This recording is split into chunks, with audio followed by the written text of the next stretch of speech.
Hello, everybody. It's Larry Kotlikoff. I'm back with Economics Matters, the podcast. Today, I have two terrific guests, Katie von Cohorn.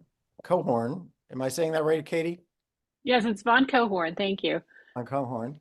And Frank, I'm going to screw this one up too. Napolitano would be That the was right. actually pretty good. That's pretty good. Yeah. Yeah. Katie and Frank are here today to talk with us about estate planning and gift planning and estate taxes and how to handle kind of our finances in the afterworld, after we're gone, and set things up so that our heirs are treated fairly and don't go to war with each other if we're coming from a divorce, have a divorce situation where there are kids from multiple marriages, but also how to think about some of these future issues even before you get remarried. If you're half the population of married people seem to be getting divorced, there's also the issues of prenuptial agreements and how that might be different in a state like California that has community property. So we'll try and touch on a bunch of these things, but let me just start out. I'm going to ask Katie and Frank to kind of give us a little bit of their history of getting into law, and in Frank's case, into financial planning, because Katie's the lawyer and Frank's the financial planner. Frank works with Sensible Financial Planning, which is run by Rick Miller out of Waltham, Mass. And Rick and I are old friends. He's basically our first client for my company, MaxiFi. Well, it's economic security planning. Our tool is MaxiFi Planner. And he's been using that in his practice, Sensible Financial Planning, for years. And Frank worked with him in Massachusetts and then relocated to San Diego and is the kind of West Coast wing of their firm. Katie is a partner at Kasner and Edwards LLP, and she specializes in trusts and estates and exempt organizations. Her practice, so that I guess, is charitable organizations. So there's that issue as well. How do you, if you want to give your money in part to charity, or how to do that. Our practice focuses on estate planning and estate and trust administration, charitable giving, and advising exempt organizations. So she works with individual clients and generations of family, multi-generational families on these issues, and including probate law and estate and gift taxes and trust administration, all this stuff, philanthropy. She also serves as a trustee of numerous trusts, as well as the varied interests of trust beneficiaries. So she's representing them. And she counsels trustees and exempt organizations. So she's like the full Monty here when it comes to this part of the law. And she's also, involved in diversity, equity, inclusion in her firm. She's co-chair of that committee in her law firm. And she's also working in the community. First of all, she's a board member of the Boston Estate Planning Council. She's a fellow of the American Bar Foundation. She's a member of the Boston Bar Association, Trusts and Estate Section. She's a treasurer and director of Musica Sacra, which I guess has something to do with music. Cambridge treasurer and director of Graduate Board Radcliffe Pitches. And anyway, she's involved in the community in many different areas. The list continues. So I'm just going to push over to Frank here. Frank, so he advises clients on a real wide range of issues, including asset and risk management, estate planning, and retirement income planning, using our software, MaxiFi Planner, at MaxiFiPlanner.com. Everybody can Good plug, Larry. Good plug. Yeah. He's a collaborative professional. He works closely with attorneys and tax accountants to help clients fully execute their financial plans. He has a BA from Harvard and a JD from Boston University School of Law with a concentration in business and financial law. So he's gone to the two top universities in the world, right? And he's committed to bringing an academically rigorous approach to clients' issues. He is both a certified financial planner and a chartered financial analyst. In addition to all this, Frank, with his work at Sensible Financial Planning, Frank enjoys classical music. He's a classically trained tenor, and he does cycling. He's also a bird brain who volunteers on the board of Free Flight a nonprofit parrot sanctuary in Del Mar, California. And he's both an Italian and an American. He's got both citizenships, which till just now. So listen, let's start with Katie. And Katie, tell us your life story. Where were you born and how did you get from there to here? Sure. Well, I grew up in Maine, although, people who are Maine natives will tell you I'm not from there. I'm from away because I was born in Boston. But I spent my childhood in Maine and then came to Harvard also for college because I wanted to experience a big city. And then I went to NYU for law school right after college because I was a history major. And at that time, law school was the, I think, single most popular destination for folks in my major. So when I got to law school, we had all the core classes, and I found that I liked the historically based aspects of the legal education better than, say, the straight ahead corporate and litigation. So I was drawn to trust and estates and real estate. I found the rule against perpetuities really fascinating and echoes of my, history studies in college. So when I got out of law school, I went to a couple of big firms in Boston right out of law school and managed to start practicing in the trust and estates field there. So that's what I've been doing for the past 20 years. And I feel lucky that I realized in law school that I liked the historical work and I liked working with people rather than companies. And so now the companies that I work with are mainly founded by my clients, whether it's, a family business or a private foundation or both. So I like working with generations of families and the kind of thorny issues that you can get into there. When you say you work with generations, do you get them all in the same room and let them scream at each other, or how does it work exactly? I don't do screaming, so there's none of that, but I will often kind of put the older generation, is usually the first client. Oh, we seem to have, you froze a bit there, Katie. You said Sorry, that the older generation is the first client? usually. Yep. Yeah. Yep. And then you get introduced to the other generations. Yeah. That's right. Right. And then if we're representing everybody, we get conflict waivers, et cetera. But usually the older generation is used to their goals kind of driving what's happening. And it's a process to get them used to the next generation also having their own views. I see. And when just on this issue of, divided families from kids from different marriages, do you find you bring them together or do you consult with them separately do you stay away from that? There's really two approaches. So for the first type of blended family, they treat the combined children equally and the combined assets equally. So, the spouses come together with both of their assets, and then those get divided among the first spouse and the second spouse's children, usually with some attention to, the heirlooms on either side, the vacation properties on either side. And in the second type of blended family, I represent the couple jointly, but they have their own separate estate plan. So even though they're, represented jointly, their estate plans follow their family line. So everything from spouse one's family goes to spouse one's kids. Likewise, spouse two's assets go to spouse two's kids. And does that mean that if spouse one passes away, that nothing goes from spouse one to spouse two, or does something cut out for spouse two? It depends. Usually when I'm doing trust planning, and most of my clients are in Massachusetts, so there's Massachusetts estate tax planning too. We have a marital trust for the spouse so that nothing gets taxed until the second spouse dies. But, the idea is for the spouse really not to use it. And then everything goes to the predeceased spouse kids. I see. Okay, we'll get back to that. Frank, tell us about were you born in Italy or here in the States?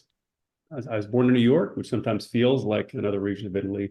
I grew up in Long Island. My father was a barber. My mom stayed home and raised us kids and was sort of lucky enough to get into Harvard, which really sort of was the first in my family to go to college. It was really important to the moment in my life and a great time. I majored in music and religion, which is a little bit different, difficult to find a vocation perhaps, but it was a great time. It was a wonderful place. And I think, like people talk about, you learn more from the people who were there than the courses you take. And it's absolutely true. I still talk with all of my college roommates, and we're going to meet next year for our, my God, 20-year college reunion. But that was a wonderful time in my life. Oh, that's great. Uh, And then how did you get into the financial planning? so I took a year off after college. I thought I was going to go get a master's in theological studies, and I told Yale, just give me a year. I moved to New York City to do a little bit of everything, and I never went back to graduate school. So I was in New York City for 3 years, and maybe similar to Katie's story, that you sort of get pulled into law school if at some point you haven't figured out a vocation yet. My college advisor called it kind of the last refuge of the undecided, and that's certainly how it felt to me. I said, "Oh well, I know people went to law school, and that's an interesting thing, and that was the decision-making process for me." Now, again, the financial planning is sort of a combination of sort of luck and circumstances. I liked law school. I think the things I liked were like constitutional law, the sort of more abstract areas of law. I had it in my mind that I'd like to be sort of busting white-collar criminals, either working for the SEC or FINRA. But I graduated in 2011. The government was just bleeding jobs at this point. There was no opportunity to work for the government. And I didn't really know what to do. I knew I liked working with people. Also, like Katie, I don't want to work for a company, but I knew I liked different subject areas. So like I liked taxes, but I didn't want to be a tax accountant or a tax attorney. I liked estate planning, but I didn't think I could do that all the time.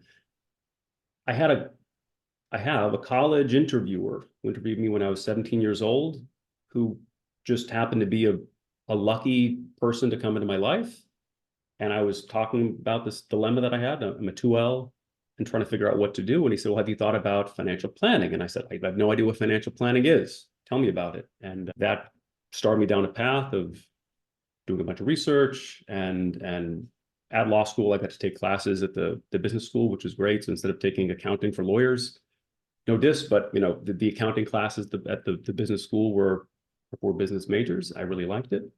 That sort of was enough for me. So when I graduated, I skipped graduation. I started working for Morgan Stanley, and I did that for a year and a half, and knew I wouldn't be there long term. And I was very fortunate to meet Rick Miller, who we both know.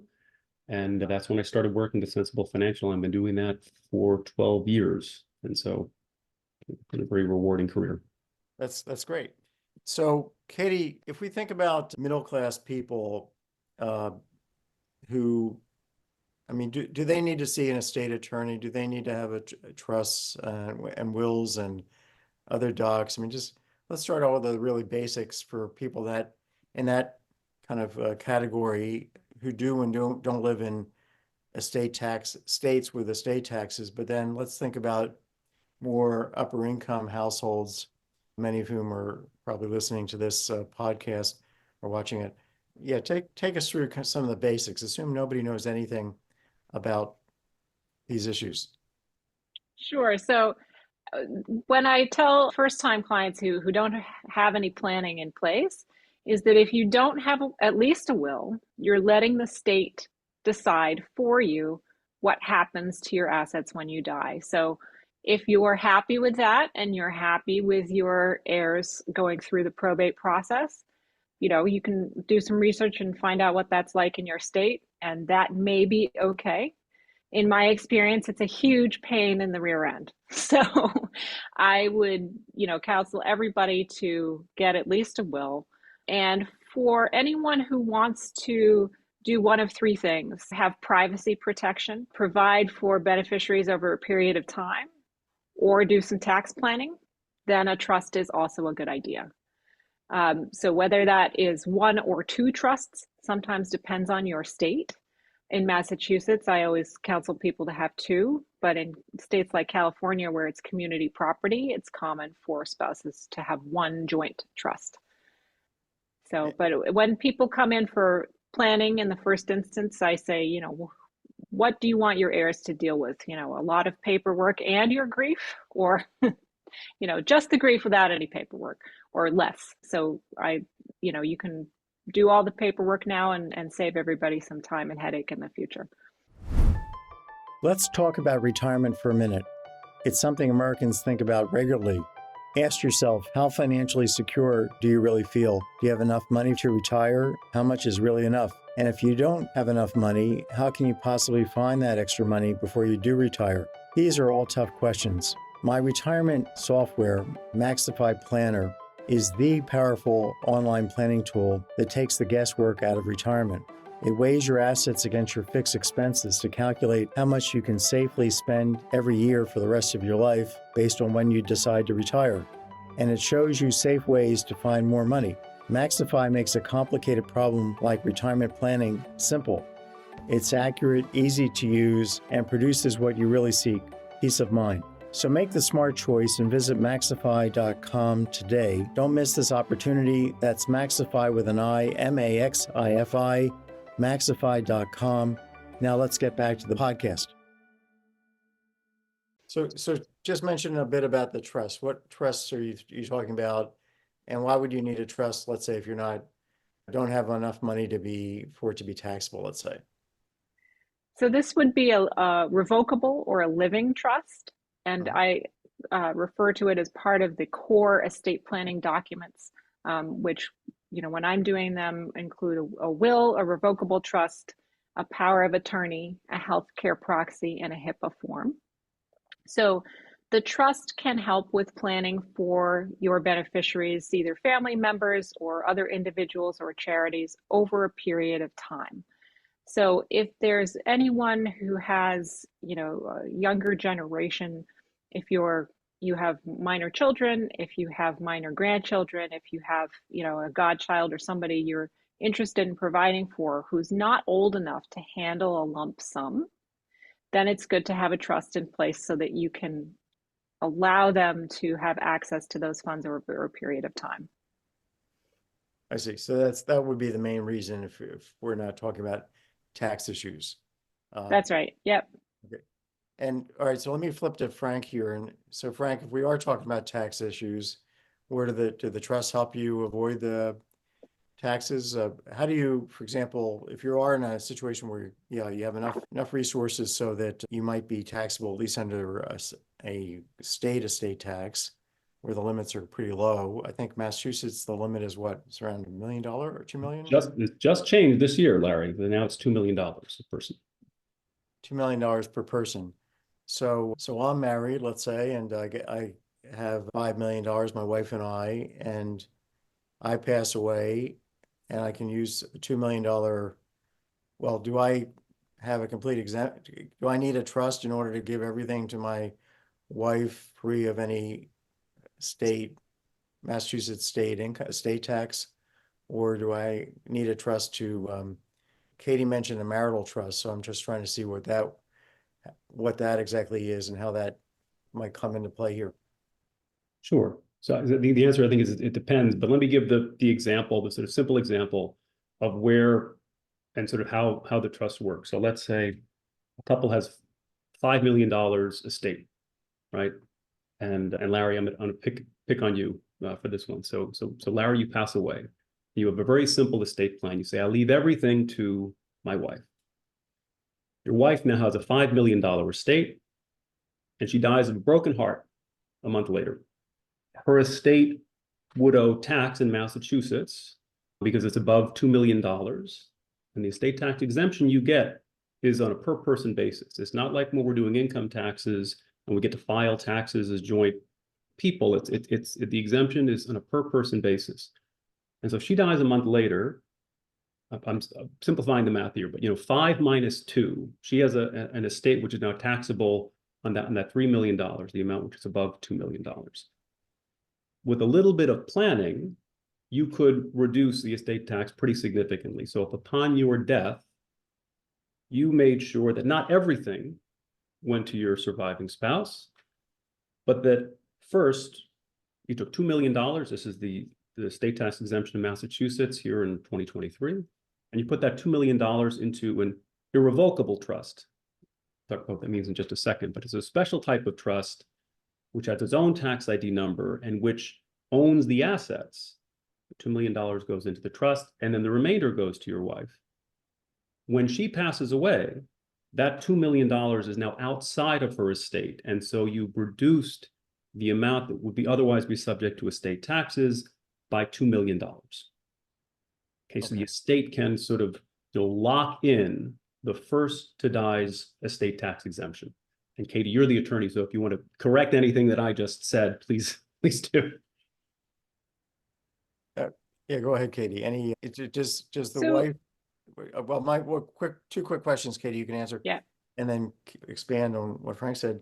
Irrevocable trust, would my wife then have access to it if she needed extra funds beyond the 3 million that were going to her? And you'd have to have a trustee could the wife be the trustee? And do you have to have other trustees? What about contingent trustees? You know, do the contingent trustees become the children and all the children? And then, how does that play out? Sure. So I'll take the irrevocable trust first. So if you're putting that $2 million into an irrevocable trust, if you want your spouse to be a trustee, it has to be a special type of trust, which we call a spousal limited access trust, or a SLAT. We like our acronyms as much as the next person. So that type of trust can have all kinds of provisions in it. But if the spouse is going to be a trustee, then the distributions to the spouse need to be limited to health, education, maintenance, and support in order for it to remain outside of the spouse's estate. You can have the same tax advantage and use up the first spouse's estate tax exemption by using a revocable trust and dividing it into two parts. So the first part, which is that 2 million, we call in my practice the family trust, because it can pass to family members other than the spouse without any estate tax. So you segregate that 2 million aside, and the remainder can either pass to the spouse outright. That 3 million the spouse can have complete control over, or it can be called a marital trust. And so in blended families, the marital trust is common if you then want that 3 million in assets to pass to the first spouse's kids. Again, the spouse can be the trustee if the distributions are limited to health, education, maintenance, and support. If you want the spouse to have more than that, you need an independent trustee, and that just means a third party who's outside the family. Like a sibling can even be independent, a cousin, your CPA, your attorney, all the way up to a bank or trust company. Then, if the trust property is passing to the children outright, so the trust is terminating, it's not going to remain in trust, the kids can be the successor trustees. If this trust is continuing, again, the distributions to the kids need to be limited to health, education, maintenance, and support if they're going to be the trustee. So it's a balance between flexibility and control. So the more access you have to the trust assets, the less control you can have. So people who want, the spouse to have kind of full control over the assets, their access has to be a little bit limited for tax purposes. I see. So what would, if you had the spouse being the trustee, you're saying that the funds can be used for her maintenance, and so that, if let's say the spouse wanted to take the $3 million and buy a yacht, or some part of the 3 million and buy a yacht, would that be considered? Can people then object to how the funds are being used? The yacht is the exact example that I always use with clients. So if you have an existing yacht, you can sell it and buy a new one with that trust. However, if you don't have a yacht, you can't go out and buy one. So that's not part of your health, education, maintenance, and support. It does cover a lot of living expenses. You can pay the mortgage on the house, you can pay your medical expenses, you can go on vacations with the grandkids, everything that's typical, but the yacht would usually be outside that. I see. And if you don't make the spouse the trustee, so somebody, maybe you're an attorney or a friend, or then the spouse could buy the yacht, but the trustee would have to agree to it? Is that the way it works? Right, if you're buying it with trust assets. Yep. I see. So, so there's a price to pay to kind of insulate or protect you from taxes on this, to make sure you get both exemptions. Mhm. And I guess another strategy would be for middle-class people or upper middle-class people even, just to move states, right? To move after the first spouse dies, for the second spouse to surviving spouse to move to Tennessee. Or, I mean, there's only like 12 states that have an estate tax, right? Is that And correct? some of them are very high, and some, right? So, So but what is it in if that Massachusetts right now? What's the tax rate in Massachusetts right now? the exemption is $2 million per person, that just changed in January 1st of this And year. what's the tax rate above 2 million? I forget where it starts, Katie. It's graduated. It's, I think, from 8 to 16%. Okay. So the top bracket is not until you hit like 10 million and above, I think. A million again. But Okay. we have, you know, we have a lot of clients who are moving to New Hampshire or Florida. And they don't have, so this is a way to avoid setting up trust. They just prefer to keep things simpler by moving to those states. And then you have much higher income people who I think, well, I guess really need trust to deal with the federal estate tax, which has a what, a $12 million exemption per person, or is it a 6 million? What is it these days? Very, very, very, very large. It's let's call it 12 million, because at that point it's a very large number. Very few people get pulled into the federal estate tax regime. So it's 12 million per person, but if you wanted to take care of, if you had more than $12 million if you had $24 million in assets, you wouldn't want to pay estate taxes on 12 million. So you would need a trust, and you could move anywhere in the country. You'd still need a trust to make sure that you protect, you get you keep that entire 24 million exempt from the federal estate tax, because if you didn't have a trust, then, and the widow, let's say, dies the next month after the first spouse dies, then we're talking about paying taxes on 12 million bucks at, what's the top federal estate tax rate It's still these days? 30% flat. Is that right, Katie? It's I think it's 40, but the federal estate tax exemption is what we call portable between spouses. So if the first spouse who dies, you know, has only $1 million, then the surviving spouse can get that, you know, full exemption minus the million. So call it 11, and they can use that in their own estate. in other words, the survivor gets the benefit of the first to die's full exemption automatically. The term of art is portability. So the survivor, so if we had, my wife and I, if we had got, that would be nice, $24 million, and I were to die today and she were to die tomorrow, then all 24 million would be exempt from the federal estate tax under the current law. Is that correct? Federal level, that's correct. I see. And so now if we went back, if we fast forward to 2025, when the Tax Cut and Jobs Act of 2017 expires and we revert back to the law prior to the Tax Cut and Jobs Act, what are the exemption levels that we're going to be heading back to? I presume they're not going to be indexed for inflation that has occurred in between. So we're probably going back down, what is it, $6 million that we had before? It went to 12? So I think at the time it was 5, and I think it also is indexed for inflation. I have to review this, but it depends what inflation will be. So it's something like $6.5, $7 million, but That it would revert Yeah, back to. that's So right. I see. So it means that somebody with $24 million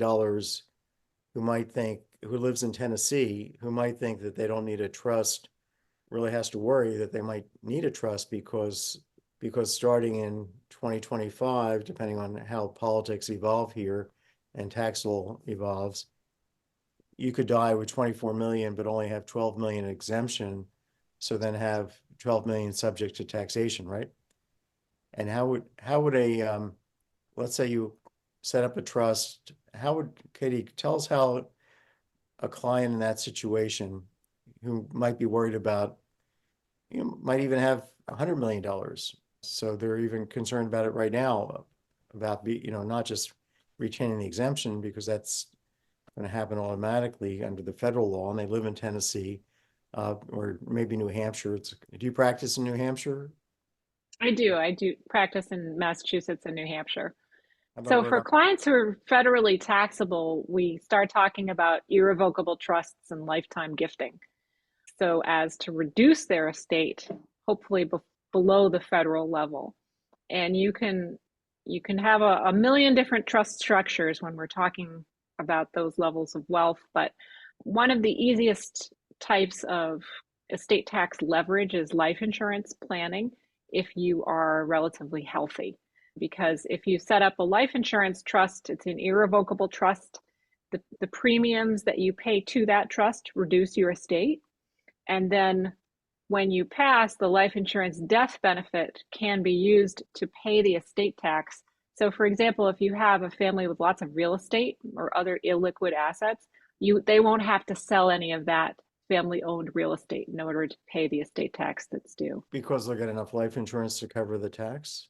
That's right. So the life insurance trust can take care of that. And the life insurance trust is outside of the estate, so it's not subject to the estate tax. Want more money, less risk, and a better life? Buy Money Magic, a new book by Lawrence Kotlikoff, Boston University economist, personal finance expert, and best-selling author. Whether it's education, career, marriage, housing, investing, retirement, Social Security, IRA, or 401k decisions, Money Magic delivers scores of secrets to raise your living standard. Financial journalist Jane Bryant Quinn says Money Magic is a must-read. Nobel laureate George Akerlof says Money Magic is quite probably the best financial advice book ever written. Financial guru John Malden says, you'll love this amazing book. It's full of wit, wisdom, and startling paths to a better financial life. And columnist Scott Burns calls Money Magic a funny, brilliant read, offering wildly powerful, unconventional choices that can literally change your life. Get Lawrence Kotlikoff's Money Magic today at Amazon, Barnes & Noble, and independent booksellers. Right. So you put it into this ILIT, irrevocable life insurance trust, before you pass, and on your death, it's excluded from your estate. So you can use the dollars in there to pay an estate tax if there might be one due. So why would you need to have life insurance in a trust as opposed to just going to an insurance company and buying a policy? I mean, is that part of your estate? Is it taxable then if it's not in a trust? That's right. If you just buy it individually, it's part of your estate when you die. Has that changed, that law? Has that been the law for, no? I don't know the history of life insurance, but it's an asset that you own. And maybe to your earlier question about, do younger people or people with smaller estates have to think about estate planning? If you have life insurance, right? If you're sort of doing, let's say, what we would recommend, right? Sort of young professionals may not have a lot in savings, but they need to protect their future earnings. So you might have $1 million or a couple $1 million in life insurance. There's two ways you could do this. You could sort of buy more life insurance than you technically need. And by need, I mean, this is what the survivors need to maintain their living standard if you were to die. You buy more in sort of assuming that there was be some estate taxes out there, or you could take the life insurance and put it into an ILIT. The I of the ILIT is the irrevocable part, and now it's outside of your estate.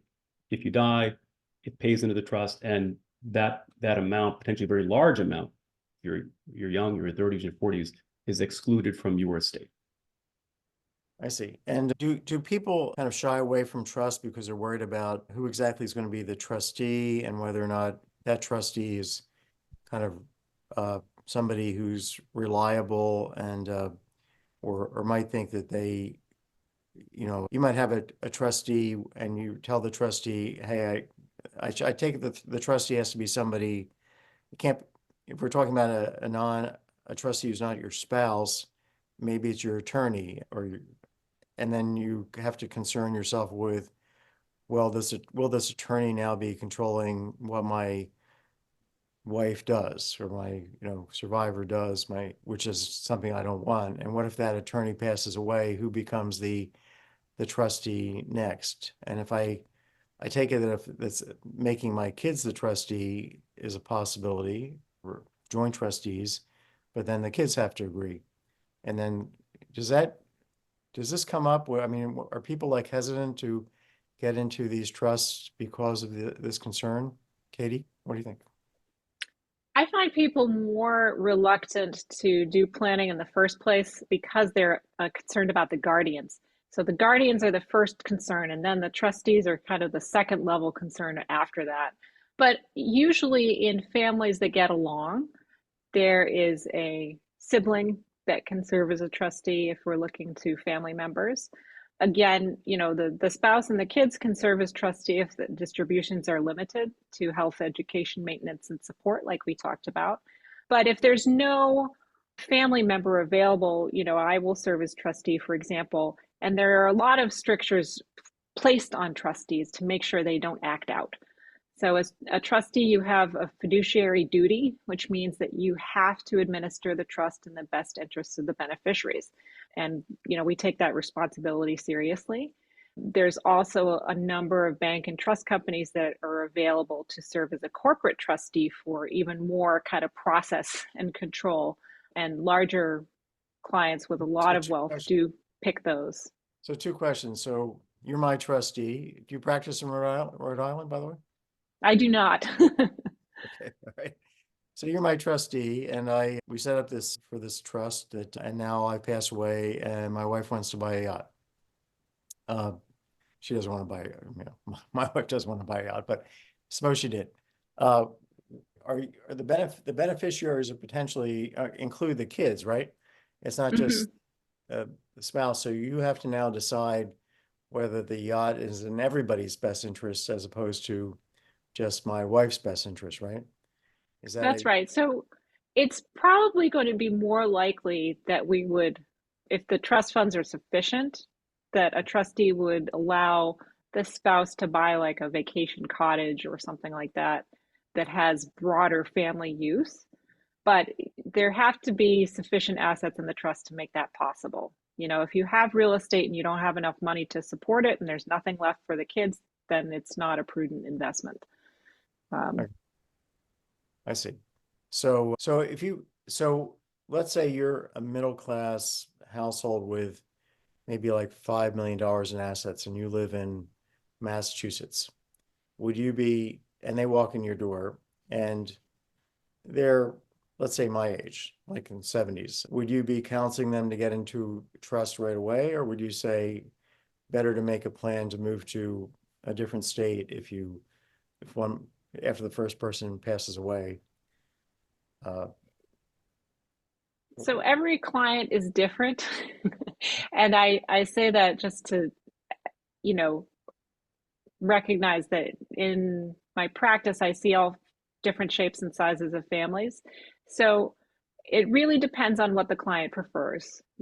I don't like hot weather, so I'm not going to be moving to Florida anytime soon. I might move to New Hampshire, but it's hard to leave, your community and the friends you've built up over the years. So if you don't want to move, then it's smart to have a trust in place. And even if you do, to guard against uncertainty in the future, some grandchild or one of your children could untimely predecease. Somebody might have special needs, somebody might have addiction issues or other creditor issues. So when people look at their families, there's usually going to be a reason for trust planning, even outside of the tax structure that they're currently living in. And how would so let's take a case of a family where one of the children is addicted. How would the trust somehow protect the other? how does the trust help that contingency, that case? Sure. So you can write in provisions to address kind of things and provide the trustees with specific authority that if they think a child is struggling with addiction, they can require, X, Y, and Z negative drug tests or check-ins with a social worker or anything like that to make sure that the child will use it for the right reasons. And the trustee can also pay for expenses directly. So that would be, distributions for the benefit of the beneficiaries.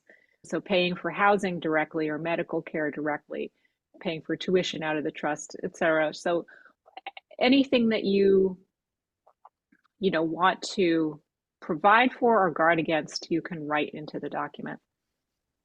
I got it. Now in Massachusetts, you can spend half the year outside of the state and avoid the state estate tax, right? That's right. And so, I don't keep tabs on my clients' locations, but the Department of Revenue may. So I always counsel clients on best practices because Massachusetts will count if you're driving, from Connecticut to New Hampshire and pass through Massachusetts. That is 1 day spent in Massachusetts. Right. But if you spend exactly 1 day more than half of the year outside of Massachusetts, then the entire estate tax problem for Massachusetts, and you've documented it. I have That's right. a rich friend who actually does this, and he has to keep, kind of some kind of evidence every day that he's living in Florida. So he's very strict. And Yep. the irony here is the guy is quite wealthy and kind of limited to his movements, despite having a lot of money, because the top mass tax rate again is how much? For the estate tax, it goes up to 16%. 16%. So that's quite hefty. Do you know what the Rhode Island number is? Just off the hand? Probably. In terms of rates, I think it's around the same, but Frank, Rhode Island's exemption is actually lower now than Massachusetts, I believe. It could be. I haven't looked at it in a couple of years now. Okay. Well, I'm It's just this complicated regime. Yeah, getting personal counseling. So have we touched on everything of, kind of first order importance to the listeners, viewers on estate taxes, on trusts? I did want to raise, as we're coming up to the hour here, a couple other questions. But is there something we've left out that we haven't kind of covered? I would just reiterate Katie's point about, and I think clients, the people I speak to have this belief too, that it's sort of all about saving estate tax. And that's not necessarily correct, right? Because even if you fall under certain limits, there can be good reasons for having a trust. We work with a client and their young daughter is on the spectrum, right? She has special needs. And were she to, and this is an unlikely event, but if both parents died and inherit a small fortune, she would not be eligible for state benefits, right? And you can structure estate plans, you can use trust in order to make sure that somebody like that is protected and may continue to be able to be a recipient of those benefits. Maybe we'll touch on this a little bit later, Larry. I'm not sure what the questions you have, but in the case of blended families, and somebody might be concerned that their surviving spouse, not that there's anything nefarious going on, but meets somebody else, and well, I wanted some of my estate to go to my children from my first marriage, right? You could set up rules and you could set up trusts in that way to affect that, right? And that may have nothing to do with the estate tax. So there's a lot of variability, there's a lot of flexibility, and that's where the sort of say it's situationally specific, Katie. You're sort of talking to an attorney, through all the issues and sort of getting from A to B to C. That's a useful conversation, and that somebody knows sort of what they're doing can sort of walk through all the pros and cons of the various ways of doing this. I'd like to talk to you about a really powerful financial planning tool to help you make smart retirement and other critical financial decisions.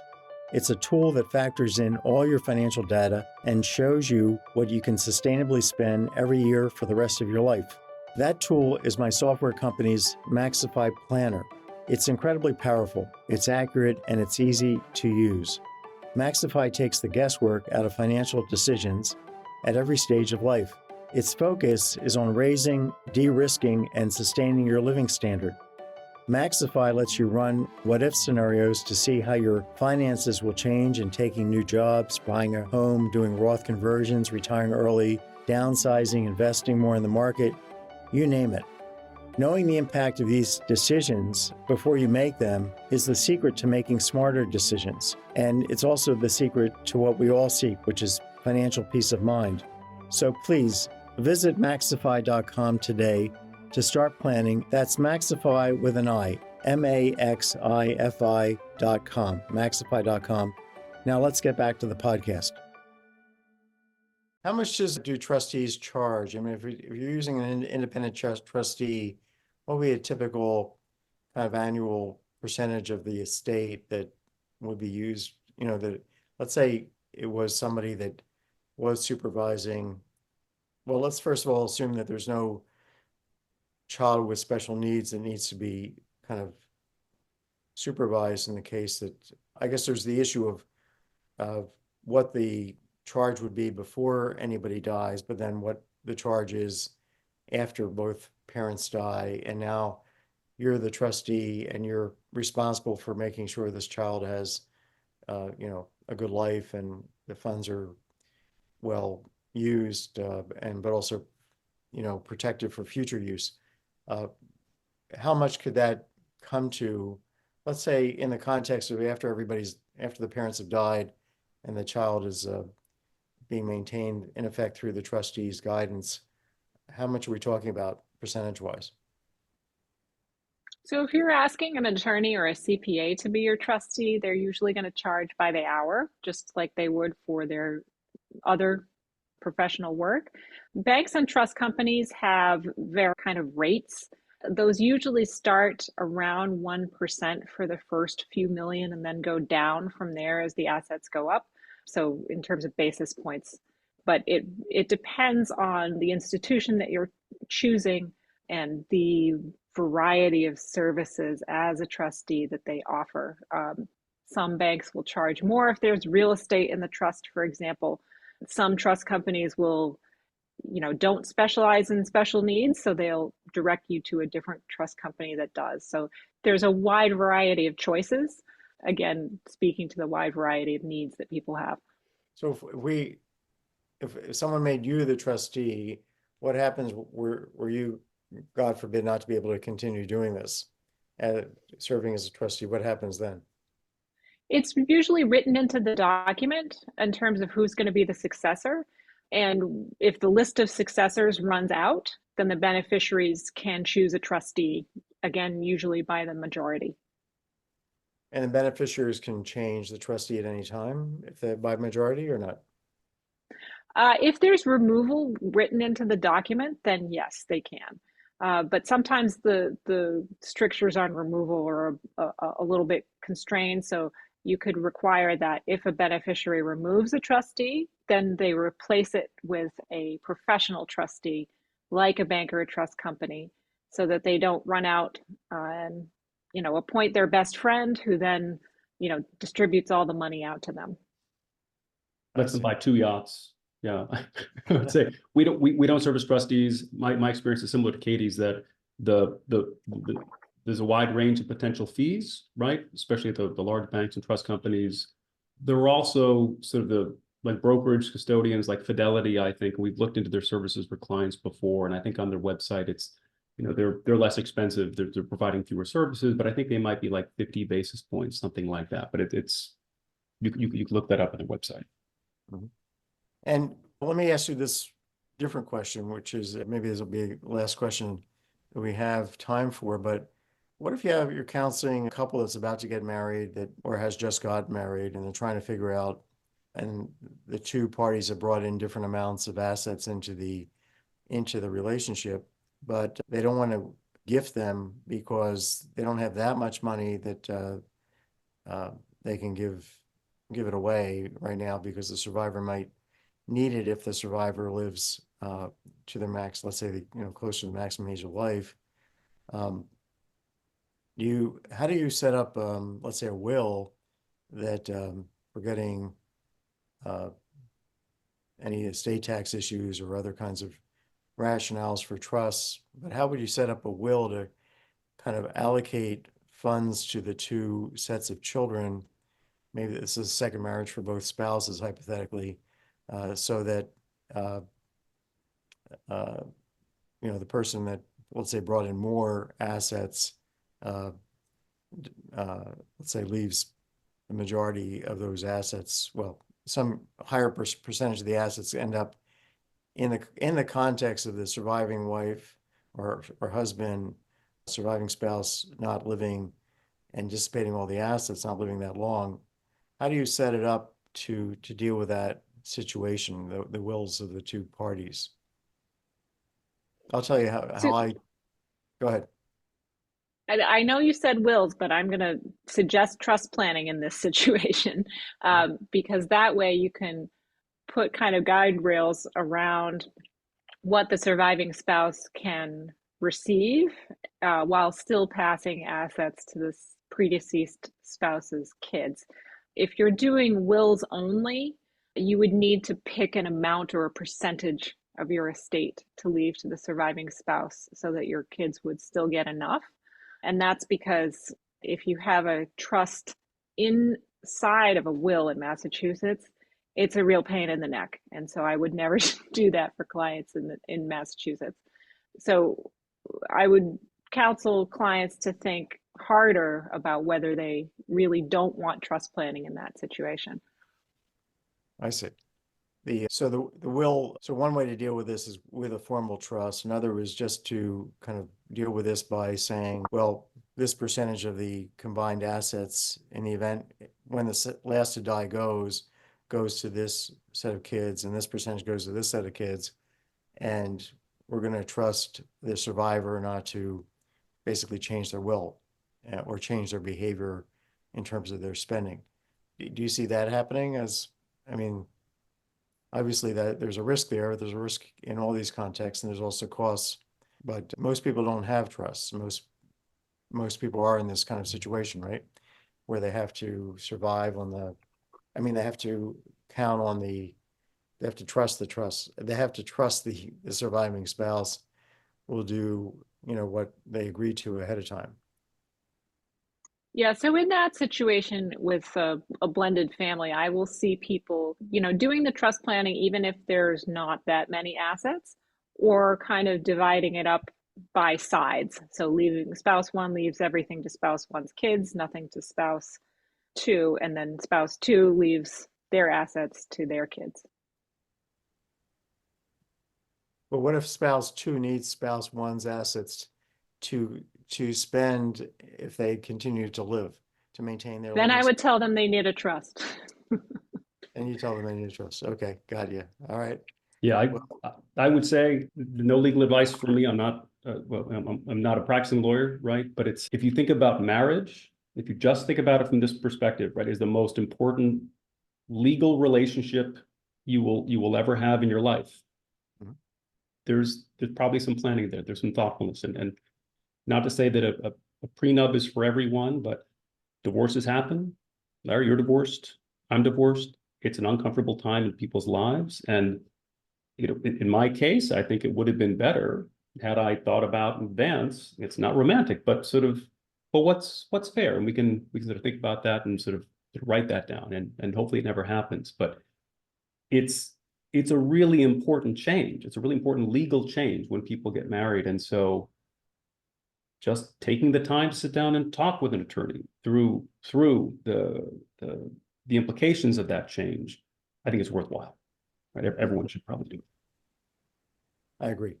So listen, this has been really helpful just to me, let alone the other people taking all this in. And I really want to thank you both and wish you both a very Merry Christmas. Merry Christmas to you and yours, Thanks, Larry. Larry. Same to you. Thank you. Okay.